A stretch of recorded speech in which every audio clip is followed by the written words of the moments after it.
At dawn on June 25, 2025, the Middle East ceased to be a theater for diplomatic maneuvering. Instead, it became a battlefield of open military confrontation. Israel officially launched a large-scale military campaign dubbed Operation Rising Lion, targeting strategic sites in Tehran, Isfahan, and Mashhad, including infrastructure associated with Iran's nuclear research programs. The Israel Defense Forces, IDF, stated through its press office that the goal of the campaign was to prevent an existential threat to the country. The operation shocked the international community not only because of its scale but also because of its symbolism. For the first time in 2 decades, Israel acted independently, without the cover of its allies, openly claiming responsibility. Live footage broadcast on Channel 12 showed dozens of missiles being launched from submarine and aerial platforms. Within the first 40 minutes, Israel struck over 20 targets, including the Iraq Nuclear Research Facility and bases belonging to the Islamic Revolutionary Guard Corps. This Cyclone M precision strike system, previously untested in real combat, proved highly effective. Iran's air defense systems were overwhelmed, with at least 7 high-value sites destroyed by pinpoint strikes. National Security Council Secretary Tsachi Hanegbi stated that this was merely the first stage in a broader effort to neutralize Iran's military capabilities. Iran responds swiftly. Iran's response came quickly. In the early hours of June 26, the Ministry of Defense of the Islamic Republic declared that the attack amounted to an undeclared war and constituted a red line breach.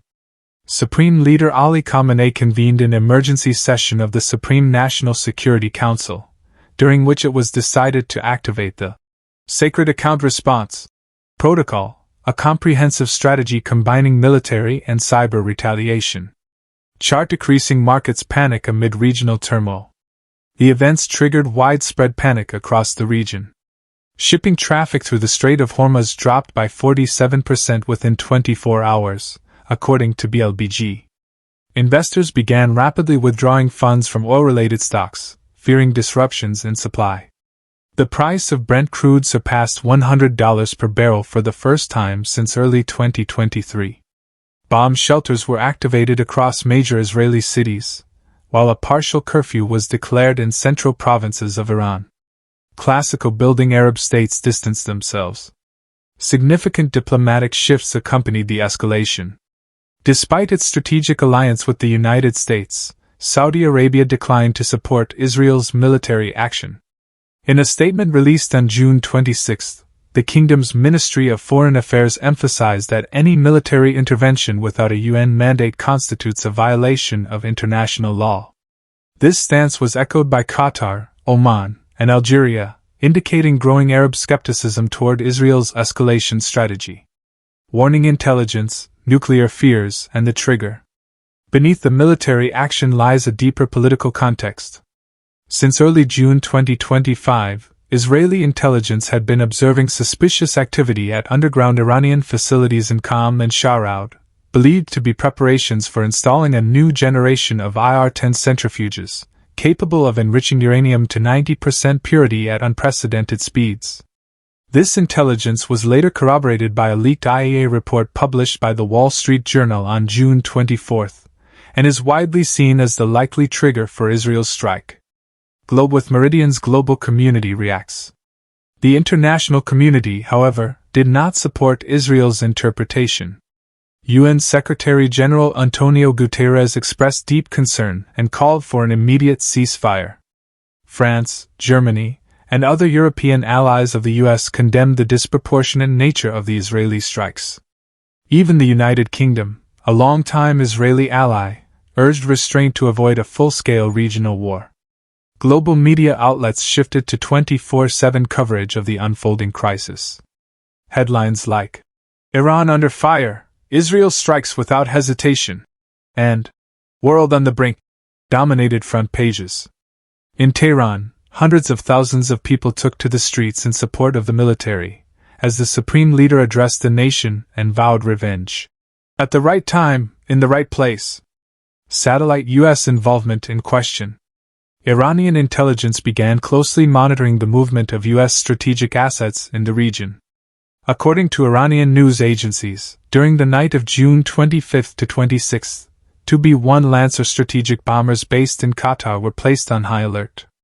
However, no further strikes followed, intensifying speculation that a new phase of the conflict, potentially involving the U.S. military, may be looming.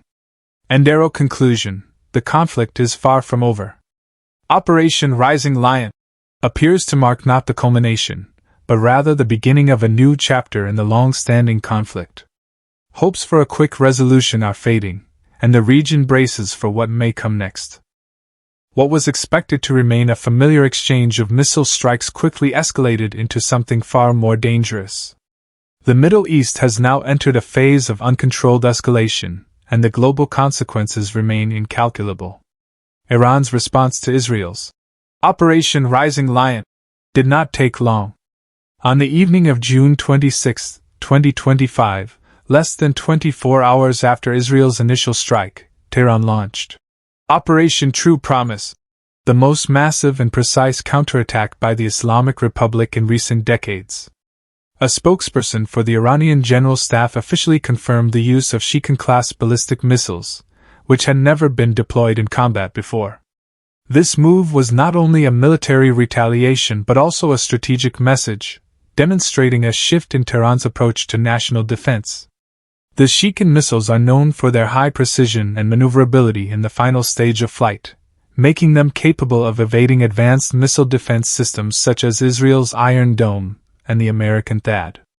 These missiles were the centerpiece of Iran's strike on 5 critical targets: Ben Gurion International Airport, a military biological research center in Nes Ziona, command facilities in Haifa and Tel Aviv, the Ramat David Air Base.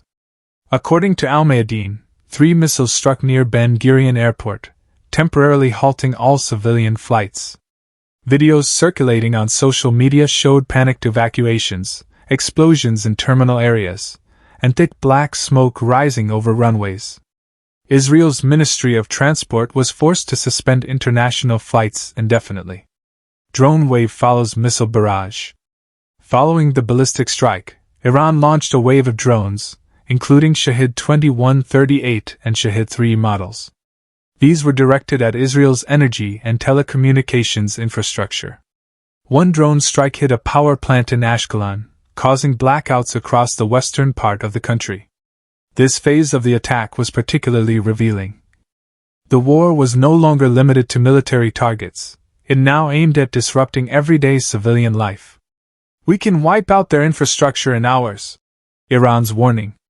A spokesperson for the Islamic Revolutionary Guard Corps (IRGC) declared that Iran possesses precise intelligence on Israel's critical life support systems and can neutralize the country's infrastructure within hours. This threat was reinforced by the publication of satellite and aerial images identifying dozens of potential targets in Israel, including water treatment plants, logistics hubs, and energy facilities. Biological Research Center strike sparks global concern.